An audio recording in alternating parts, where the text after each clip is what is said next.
各位網友，大家好！時間過得好快，2026年咧，眨下眼已經過咗一半㗎啦。咁我拍呢條片嘅時間咧，已經係踏入7月。咁今年上半年香港個股市表現咧，可以話不盡如意嘅。咁點解咧？原因就係香港股市咧係力排眾議啊，唔跟隨全球嘅牛市上升，咁私人獨潮水就恒生指數從今年最高嘅28,000點一路跌到去6月30號收市嘅22,881點，咁上半年跌幅咧大概係1成咗緊啦。咁相對於全球處於牛市嚟講咧，咁香港股市嘅表現真係咧令人係十分之失望嘅。咁而且咧亦都係差唔多可以話全球最差嘅市場。嗱咁其實咧香港股市過去嚟講一直都係全球表現最差嘅市場。咁我哋小股民對呢一個情況咧應該係習以為常嘅。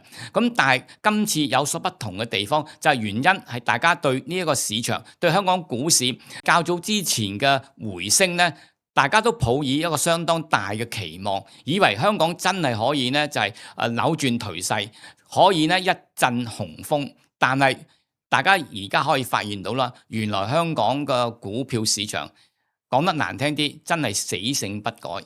根本佢個底子係相當之薄弱，咁可以話咧係秉承過去嘅傳統，延續落去嘅。嗱，咁今年下半年香港股市點睇呢？咁可能唔同嘅評論員有唔同嘅睇法。咁我知道市場嚟講，永遠都係咧有兩種唔同嘅睇法啦，就唔會話單方面一致咁樣，可能係睇淡啊，又或者一致睇好。而家嚟講，市場方面當然都仲有唔少睇好嘅聲音，仲有好多認為而家只不過係牛市二期嘅調整。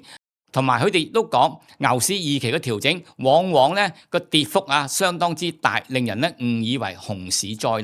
嗱，呢一點嚟講，如果我翻看翻歷史，係不足為奇嘅。的而且確，牛市二期嘅調整有時係相當之驚人，令好多人咧以為咧熊市嘅出現。但係我覺得而家香港股市嘅處境就並非係牛市二期。的而且確係熊市，而且係熊市嘅第3期。嗱，咁我點樣劃分熊市、牛市呢？咁遲啲咧，我會就係另有呢啲咁嘅短片同大家咧仔細去分析嘅。咁今日咧，我想同大家講下今年下半年香港股市嘅表現係點。咁下半年嚟講，咁我咧就係對香港股市都仲係抱住悲觀嘅睇法。雖然咧7月咁即係話下半年頭嗰2個交易日可以話咧係開得相當之好啦。咁連續2日咧都有輕微嘅上升，但係呢個輕微嘅上升不足以扭轉香港股市長期嘅跌勢嘅。咁就而且大家應該知道啦，7月份嘅回升咧，可以話意料中事。大家如果睇翻我之前嘅短片，都已經講咗。7月份咧，香港股市暫時嚟講喺22,700點應該係見咗底啦。咁而回升最多嘅幅度有機會去到24,600點嘅。即係話，就算香港股市能夠反彈到24,600點，都唔係代表香港股市從此咧就一洗頹態，從此咧又再咧就係可以步入牛市嘅第3期。咁點解我對香港股市下半年都仲係抱住悲觀嘅態度，或者抱住偏淡嘅睇法呢？最主要嘅原因有以下幾點。第一點，我而家都係堅信富途牛牛事件對香港嘅股票市場嘅打擊呢係深遠嘅，係長遠嘅，就唔係話呢坊間一般所講係短暫嘅，甚至可以話呢對股市係並冇太大影響。點解我會咁講呢？雖然咧而家坊間有啲人評估啦，其實富途牛牛入邊牽涉嗰啲係唔合規嘅資金嚟香港炒賣股票，可能咧就少於1000億，係得幾百億。我唔知道呢一方面嘅情況，呢啲咁嘅數據佢係點得翻嚟，或者係點樣計算翻出嚟？但係如果我哋睇翻呢一啲咁嘅新聞報導啦，咁就例如咧，文匯報佢都講嗱，富途牛牛牽涉咧嗰啲係違規嘅資金，有可能高達2萬億。好啦，喺啲2萬億嘅資金入邊，當然啦，唔係全部流向股市，咁啊有一啲咧可能啊就去炒美股啦，咁啊有一啲就可能喺香港嘅物業市場方面咧。就炒賣香港嘅物業啦，咁亦都有部分嘅資金可能係轉向其他嘅市場嘅，咁包括咗債券市場啊，或者其他嘅衍生工具市場。嗱好啦，咁我哋假設咧，其中牽涉嘅資金係有4000億。嗱，點解我用4000億呢一個數據呢？係因為有西方嗰啲係金融機構去估計，可能咧涉及嘅資金約莫係4000億左緊。嗱，啲4000億嘅資金，咁啊短期喺市場不斷咁樣。一有機會咧就要沽出嘅，咁你話啦，對香港股市嚟講係唔係增添咗一層嘅沽售壓力呢？咁而第二點，亦都係咧就最令人擔心嘅一點，嗱呢啲咁嘅資金咧可以話一去不返嘅。嗱呢一批唔合法嘅炒賣資金喺未來嚟講係只沽不買，換言之，沽完之後佢哋就會離開香港股市㗎啦。咁換言之咧，如果香港股市要保持返過去咁活躍嘅程度，就必須要有新嘅資金嚟補充呢一批將會咧永遠撤離香港股票市場嘅資金。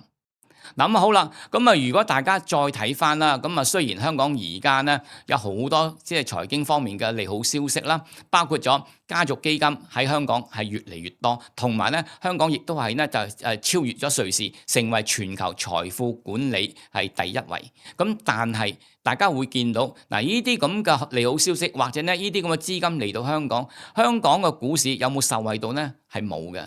嗱呢一點亦都可以反映咗根本呢啲資金嚟到香港，或者咧所謂啲財富管理個基地搬嚟咗香港，咁但係咧嗱資金佢唔係投入香港市場，咁有機會點樣呢？咁係有機會係投資美股啊，又或者咧亞洲其他地區嘅股市，包括咗韓股啊，又或者日股等等。咁所以喺冇新資金嘅流入嘅情況之下，咁你話香港股市係能夠顯著上升啊，或者咧出現牛市3期，咁我相信係相當之係困難嘅，甚至可以話係冇可能嘅。講完咗呢一個富途牛牛呢一點之外，咁而困擾市場嘅第二點因素係乜嘢因素呢？就係美元利率問題啦。美息方面，較早之前咧，特朗普一路咧就係對聯邦儲備局施加壓力，只可惜咧事與願違，原因就政治嘅局勢出現咗急劇嘅變化。今年上半年由美國挑起嘅美伊戰爭，呢一場戰爭可以話打碎咗特朗普減息嘅美夢。雖然而家聯邦新任嘅主席應該可以話係特朗普所信任嘅。但係咧，新主席佢亦都係咧，就並冇話到短期嚟講係有機會減息。同埋大家而家亦都可以睇到，市場投資者對利息走向嘅態度咧已經係有所轉變，普遍都認為今年係冇機會減息嘅。甚至咧有一啲較為悲觀嘅，就認為去到今年年底，聯邦儲備局係有可能加息一次。究竟美國嘅息口走勢會點樣呢？暫時嚟講都唔係完全明朗化，但係可以肯定嘅一樣嘢就係話喺呢一個美國嘅通脹數據未有回落嘅趨勢之前，咁我好相信今年應該就算唔加息都好，減息係無望嘅。咁好啦，喺一個冇減息嘅情況之下，大家應該明白到啦。香港股市咧對利好消息嘅反應相當之溫和，對利淡消息嘅反應咧係相當之強烈嘅。所以咧缺乏咗呢一方面嘅利好因素支持，萬一聯邦儲備局真係咧加息的話，咁香港股市所受嘅震盪應該係會較任何嘅一個市場都係咧更加厲害。至於第三點，亦都係咧相信咧將會喺今年下半年困擾市場嘅另一個因素，就係咧究竟全球嘅 AI 泡沫係唔係真係咧會爆破？暫時嚟講，可以話咧人言人殊，大家咧都冇一個統一嘅睇法。同埋咧，究竟 AI 而家係咪真係處於個泡沫狀態呢？亦都係咧係相當之唔明確、唔明朗嘅。但係無可否認，而家全球嘅 AI 股份呢一類咁嘅股份咧，已經去到位高呢個水平。係唔係勢危暫時唔知道，相信仲要咧稍作觀看先至可以咧係作出更加咧就係清晰嘅評論。但係位高咧已經係不容置疑。好啦，咁啊就算呢個泡沫唔係爆破，但係我好相信今年下半年 AI 股佢嘅震盪咧係會有嘅。就例如近日咁樣，大家都可以睇到韓國股市就係咧出現咗一個比較顯著啲回落。咁啊點解係咁樣？就係因為出現咗所謂 AI 股嘅震盪。嗱，呢個情況咧，我相信今年下半年就應該會咧就多次發生，就唔係話一次半次咁樣出現。好啦，咁啊喺 AI 股嘅震盪之下，咁啊香港股市個反應會點呢？會唔會係能夠獨善其身呢？咁我相信可能性係唔高嘅。咁啊再加埋咧，大家亦都可以睇到啦，香港新股上市嘅熱潮咧，可以話方興未艾，而且咧新股嘅炒風亦都相當之熾熱。嗱，咁啊呢啲咁嘅新股或者半新股炒得相當之高。嗱，而家普遍嚟講，同佢哋上市嘅時候比較，有好多已經升幅數以倍計。咁好啦，嗱，去到今年下半年呢類咁嘅半新股個解禁潮咧，就陸續會出現，會唔會導致呢一類股份突然間出現大幅回落？嗱，我覺得可能性係存在嘅。同埋咧，嗱，就算唔係所有呢啲咁嘅 AI 股都出現咗一個大幅嘅回落，亦都唔係咧所有 AI 股佢禁售潮過咗之後，咁啊所有嗰啲投資者都會咧爭相出貨。但係如果有三數隻係咁做的話，難免市場嘅信心就會咧受到影響，就難免市場會擔心會唔會陸續有其他嘅半新股爭相效尤。嗱，呢一方面將會削弱市場嘅投資信心，亦都會咧係令到市場對呢類股份個估值咧降低。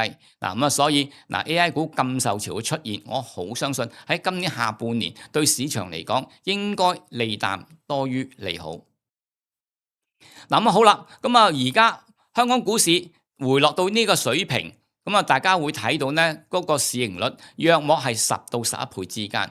10倍到11倍之間嘅香港股市係唔係屬於偏低呢？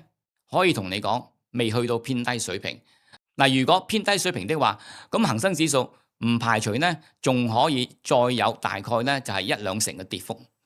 甚至呢市盈率去到7倍都係呢有可能嘅。好啦，呢個水平係咪又係好高呢？咁又唔係喎。